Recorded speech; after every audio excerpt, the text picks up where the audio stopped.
बिस्मिल्लाहिर्रहमानिर्रहीम। दोस्तों, बहनों, भाइयों, आज का बयान है सही बुखारी की हदीस नंबर 194 से 196 तक। हदीस नंबर 194 में जाबर रजी अल्लाह ताला ने कहते हैं कि रसूल पाक सल्लल्लाहु अलैहि वसल्लम मेरी इयादत के लिए तशरीफ लाए जब मैं बीमार और बेहोश था।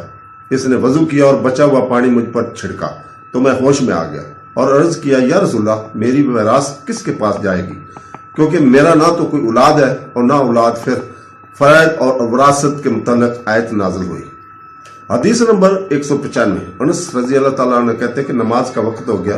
जिनके घर करीब थे उठकर अपने लोगों के पास गए वजू करने, और कुछ लोग बैठे रहे। फिर रसूल पाक सल्लल्लाहु अलैहि वसल्लम के पास एक पेंट शुदा चूल्हे का बर्तन लाया गया जिसमें पानी था।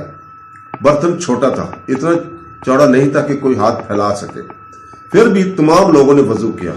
ज़ैली रावी ने कहा कि हमने अनस से पूछा कि आप कितने आदमी थे। अनस ने जवाब दिया कि हम 80 या इससे ज्यादा थे। ये रसूल पाक सल्लल्लाहु अलैहि वसल्लम के मोजज़ात में से एक मोजज़ा था। हदीस नंबर 196। हजरत अबू मूसा रजी अल्लाह ताला अन्हु से रिवायत है कि एक मरतबा रसूल पाक सल्लल्लाहु अलैहि वसल्लम ने पानी से भरा हुआ डब्बा मंगवाया, इसमें हाथ और चेहरा धोया और एक नहर पानी भी डाला। तो दोस्तों, अल्लाह ताला हमें सही रास्ते पे चलने की तौफीक अता फरमाए।